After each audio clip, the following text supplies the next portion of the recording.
Sir, we know about your journey. Your journey has been very inspiring, but then we want to hear the full story of your journey from an engineer to an entrepreneur, this journey of 45 years. Please. The 45 years journey is for with Transasia. Transition. But can I take you a little bit back Oh, to see please. the Please. to start with, my parents at the time of partition moved from Sindh, which is now in Pakistan, to Mumbai as refugees, empty hand. Absolutely, they took a boat from Karachi to Bombay with thousands of people and landed empty-handed. And somehow my father could start his life in Nagpur, where I was born. I was born in a very, what should I say, that a struggling family. My father had to really struggle to start his life all over again from zero. But his dream was to make his son an engineer. That was his dream. So somehow, with a lot of difficulty and sacrifice, he made me engineer, sent me to engineering college, and I could finish my engineering there. And naturally, he had high hopes that my son, as an engineer, will do something for the family, and make the family a better standard of life and do something. Which, of course, even I wanted to do that, but I also felt that there's something more than that maybe I'm meant to do. But I came to Bombay to apply for the visa to go to the US. That was in those days, there were very few jobs for engineers in India. So almost 95% engineers used to go to the US. Yes. Yes. So I thought, go to America, make a lot of money, help the family, myself. But it was at this time when I was waiting for my visa that I met a very interesting person who totally transformed my thinking and my life. Wow. So that one single incident which transformed from a ambitious young engineer to somebody who thinks beyond. Okay. This gentleman his name was Rajmohan Gandhi. He's the grandson of Mahatma Gandhi. Yeah. So when I told him that I'm planning to go to the US and earn a lot of money and do something, he said, Suresh, do you know that you are the privileged micro population of India? Only less than 0.1% people became graduates. And out of that, again, less than 1% became engineers. So you're that micro percentage of the population who became engineers. And he said also, God must have some purpose that why you were born in India. Yeah. Must be something that. I'm sure that purpose is not that you go to the US. There's something bigger. So that made me think that is there some, Purpose. meaning in that, some truth in that, why I was born in India, why I became an engineer. Is God has done all that just to make me rich, or there's something beyond, some purpose beyond that? So, this was totally revolutionary thinking. As son of a refugee, all the time our purpose was how we can improve our life. But here this was from thinking of what I can get. Here made me forced to think what I can give. Wow. It's two different ways. At that time, I never thought what I can give to anybody. All I thought what I can get.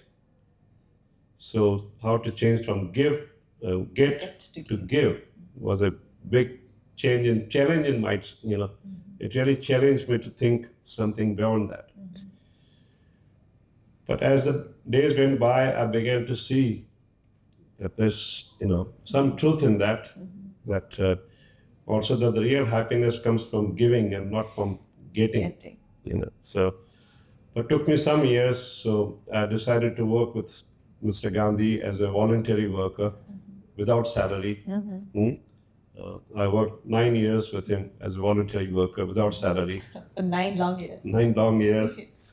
Of course, my family was shattered that our son was supposed to go and And earn money in America and do something for the family, and here he is not earning anything. So during this time, as you know, that 1975, India had this called emergency declared. yes. The constitution was terminated, and all the personal freedoms were restricted. We used to have Rajmohan Gandhi used to run a news weekly called Himmat Weekly. Okay. Yeah. And as per the government's laws, every newspaper had to be censored before printing. But Mr. Gandhi decided not to. He said, my grandfather fought for freedom, and I cannot be a part of this to give up that freedom. So he refused to be censored and continued to publish without censorship. And all the opposition leaders were in jail. So Mr. Gandhi continued to print that. All the other people who tried to do that were arrested and put in jail. But Rajmohan Gandhi, being grandson of Mahatma Gandhi, the government was reluctant to arrest him because it will send bad message across the world that Mahatma Gandhi's grandson is arrested for writing free speech. Yes. But what the government would do is they will go and ban the printing presses which printed Himmat. So there came a time when no printing press was willing to print. So then what would you do? Then you have to stop right there. So the government would have been successful in stopping it this way. But this is when Mr. Gandhi told me, Suresh, you are an engineer. Come and start printing press to Himmat, print. So in 1 week, we started a printing press and continued printing it, and gave voice to all the opposition leaders who were concerned about the country. Great job. One of the wonderful leaders at that time was Jayaprakash Narayan. You must have heard about this, called the JP, known as JP. Yeah. He was a great leader, great visionary, loved his country, his people, and gave his whole life to the people's movement. He was in Chandigarh jail, and of course he was quite old and tough, life was tough. So both his kidneys failed in the jail, and he was almost going to die because in the jail there was no dialysis. But to avoid him dying in jail and giving bad name to the government released him on health condition. Okay. So we came to know, and we said we have to do something. So we moved Jayaprakash from Chandigarh to Mumbai to a hospital. Unfortunately, at that time, in the whole of India, there were only 2 dialysis centers. Can you imagine that? So many thousands of people died about kidney failure, but only 2 dialysis centers. One was in Mumbai, one was in Delhi. So this hospital, wonderful hospital called Jasrok Hospital, agreed to treat him free of charge, totally free of charge, and give him dialysis and care. So he would campaign across the country for what we call the Nirman movement, and come to Mumbai for dialysis every second, third day, and his well-wishers like us would hold a prayer meeting when he's having dialysis. And so the lobby would sit and sing bhajans and pray for his health. And after the bhajans, we go up to the 19th floor of the dialysis and, give him pranam, his darshan. Okay. So on one such evening, we went to convey our pranam to JPG, and with Rajmohan and I were there. And we saw that he was not on dialysis. Normally he would be on dialysis. He was lying on bed, didn't seem very good at all. Yeah. So we asked the doctor, what happened? He's not on dialysis today? Yeah. He said, good that you asked. I'm so worried because the dialysis machine is not working. Oh. Yeah. So I said, you have two machines. What about the other one? He said, the other one has not been working for more than a month, and we are not able to get the spare parts. In whole of India, there's only one service in India who can repair the dialysis machine. And today that service in India is in New Delhi. Okay. So we cannot even get him to repair our machine. So we said, then what happens?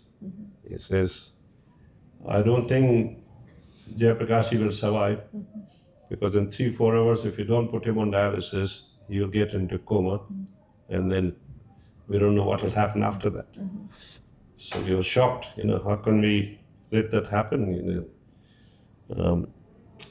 Doctor says, sorry, there's nothing I can do. I'm trying my best clinically, get him on medication, but it's not working.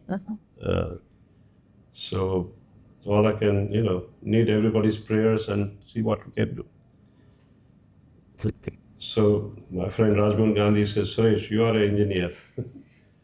Would you like to try to repair the machine? I say, I've never seen a dialysis machine before, but maybe, I happen to be in the hospital today for a purpose. Certainly. Yeah. So with the technician, we worked on the dialysis machine, opened the manual, learned. So within 3-4 hours, we could fix one machine and put Jayaprakash on dialysis, and he survived Great. some years after that. But that left a deep impression on me that we are trying to build a great country, but with this kind of healthcare, where we cannot even take care of our popular leaders, or people servants who are serving the country, then what is the hope for ordinary people in this country? So that kind of made a deep impact. And I said, if ever I was looking for what to do in life, I would do something in healthcare. Of course, we continued to run the newspaper for 2 years. Then Indira Gandhi lost. We had the new government. Then we had the constitution back. Yeah. So that purpose was achieved. We had the democracy back in the country. And then we shut down Himmat magazine because our goal was achieved. And then I was 29. I said, now what should I do with my life? This part is done. I still want to live a meaningful life. I still want to live a life where I can give and not get. But what is it I can do? I had no any special training. I did engineering, but really no engineering training as such. I didn't have money. I didn't have any family sort of support to, So I said, what can I do? I have nothing, really. No training, no resources. Yeah. I want to do something in healthcare, but where do I start? So I started talking to the doctors around and said, I'm a young engineer. I want to do something in healthcare. Tell me what I can do. So talked to many doctors across, took their advice. So one wonderful doctor, one lady from Bombay, pathologist, she said, India is still a poor country, and all the technology and has no meaning for people who cannot afford it. So you might have fantastic cardiac technology, fantastic transplants, but what use is that? So he said that country should focus on prevention. So I said, then how do you prevent? So she said diagnostics. Okay. That, if you can some way develop the right technology for the country in diagnostics, which will help people prevent disease, that will be the wonderful. Okay. So I said, wow, here I got my Yep. purpose for life is to do something diagnostics, to do affordable diagnostics, not only just diagnostics, but affordable diagnostics, where each Indian can get a diagnostic test and can be empowered to look after his health. So I got the purpose, but again, I had no resources, I had no money. I had 250 rupees in my pocket. Yeah. So your capital was 250 rupees. 250 rupees was all I had, Okay. because on Himmat we used to get every month pocket money of 250 rupees. I said, so good, I have the purpose. Many great people, right from Buddha to Mahatma Gandhi, have said that, advise people that have a purpose and the means will follow. And So I said, if these people have said that have purpose and the means will follow, so now I have a purpose. And the means would Now let's see how God brings the means to me. So everybody will ask, how are you going to do it? I say, I don't know, but let me see, because all these great people have said that means will come. So I'm waiting for the means to come. means to come. Yeah. So luckily, one of these days, I told my friend that this is what I want to spend my life doing. I have this purpose of making affordable diagnostics available to the Indians. Now, let's see what happens next, So they say you register a company first before you do anything. So I went to the office to register. They said, the company name kya hai? I had not thought about company. And I said, I want to transform the healthcare of Asia. Okay. They said, that's too long a name, transform the healthcare of Asia. Can you make it short? Okay. I said, okay, I'll make it Transasia. Oh, so that's why you coined Transasia. Okay. Transasia name came, Okay. transform healthcare of Asia. Asia. The title with the message. Yeah. Yeah. So I had the company, I had the purpose, but still no means. So here, one of my friends invited me home. He said, Suresh, I'm very inspired by your purpose and I want to help you. I said, wow, God has spoken to you. He said, yes, normally I'm a Kanjus Gujarati. I don't give money to anybody, but for you, somehow my heart tells me to Wow. give you. I'll give you a loan and pay me when able. No limit for that. Pay me when able, but whenever you pay, you have to pay with interest. Okay. He said, I'm a retired man. I live on interest. So he offered me 1 lakh rupees. So, from 250 rupees to 1 lakh, I said, my God, this is too big a responsibility. I said, so I told him, I used to call him Kaka. I said, Kaka, I really don't know if my business will work, whether I will ever earn money to give you back. So, maybe I'll take a small amount because I don't want to, you're like my, father, I don't want to take your money and when I know I'm not sure I can pay you back. He said, Suresh, you think I will take a risk and give you money if I was not sure that you will pay back? Okay. He said, I'm sure you'll succeed and you will pay me back the money. Shocked, I said, I don't know myself. But he's confident. He's confident. I said, give me some time to think. So I took a few days to think, I have this habit of a quiet time.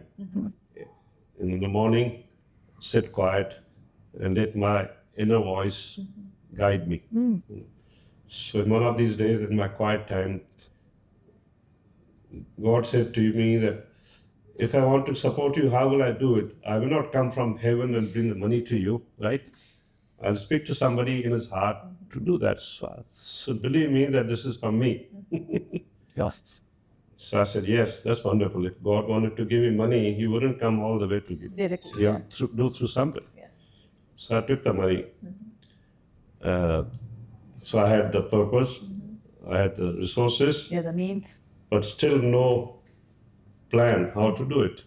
I said, Yeah. and again, I talked to the doctors. They said, in India, there's nothing to learn. The technology, there's no technology here. So if you have to learn technology, you have to go Absolutely. to America, to Europe, to learn the new technologies, understand that, and bring those to India. I said, that makes sense. So from that money, I bought a round the world ticket. Okay. Yeah, you not believe, 12,800 rupees for a Pan Am round the world ticket. And I wrote to about 450 companies. In those days, there was no Google, there was no Emails. email, no phone. So I had to go to all the consulates. They had the yellow pages. So sit there and take the names of the companies, then type the letters, post it, and wait for 1 month to receive the reply. Okay. Yeah. Anyway, 450 companies I wrote. I wrote, I am a young engineer in India. I want to help the people by bringing diagnostics to India. Would you help me? So very short message that this is my purpose. So out of 450, about 150 companies replied Okay. That's a lot. that yes, we would talk to us or come and visit us. We would. And again, out of 150, again I wrote to them, thank you very much. If I'm coming to visit you, would you also give me some training for a day or two training, and also would you host me in the hotel? Okay. So about 45 companies said, okay, come, we'll give you training. They were kind enough. Yeah.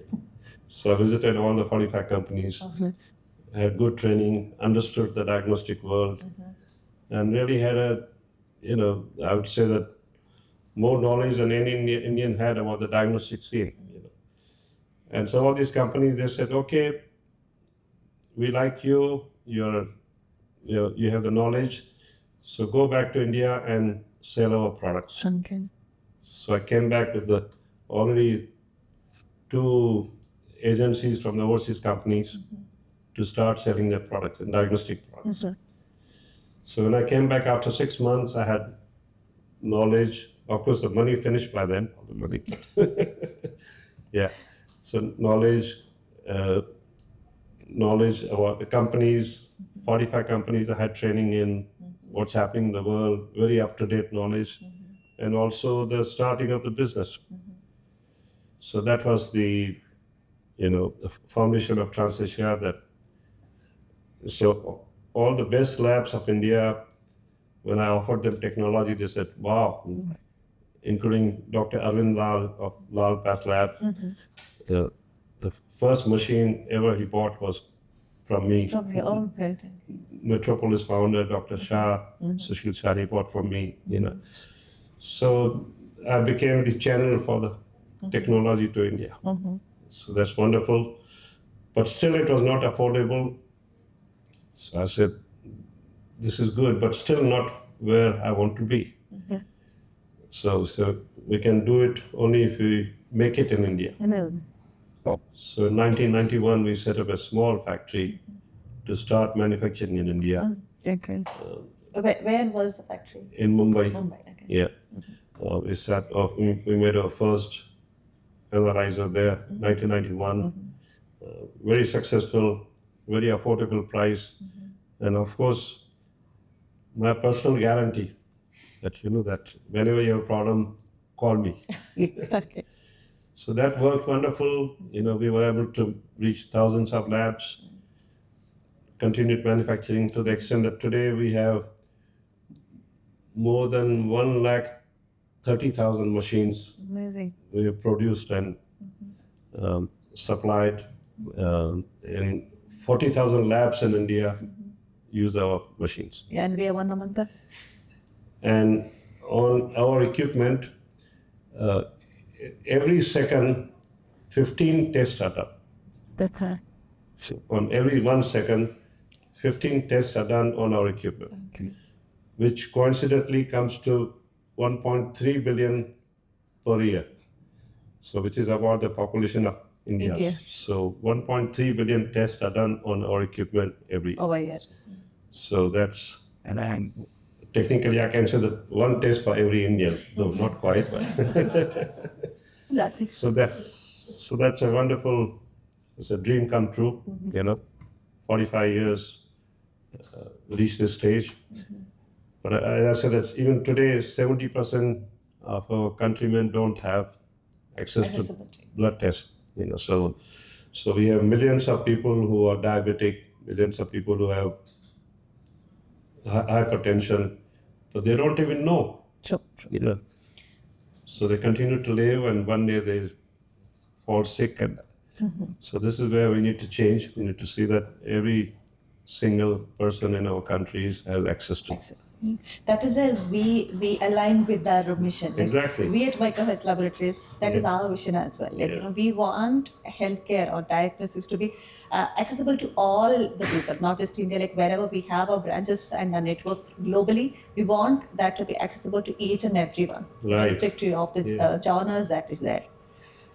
Yeah, that's why I'm very happy to come. It's wonderful to see what all you're doing.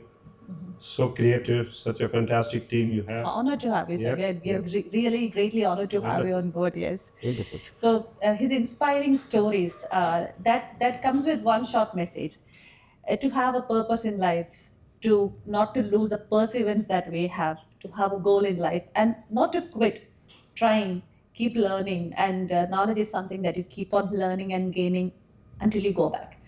So we have driven the purpose in life, the means, and the perseverance. He has set an example that anything is possible. And with that, also one thing that I would love to note is visionaries and philanthropists like him, they are not made over the night. It is a process, it is a moment, and it is a revolution, a journey of 45 years. And for all the people, that is, we have a take-home message from you, from each and everything that you have told. So thanks so much for your time. Thank Thank you. you so much for the knowledge you have shared. Pleasure and honor to have you on board. Thank you. Thank you so for much, having sir. me. And Pleasure. Good. Thank you. Great. Thank you.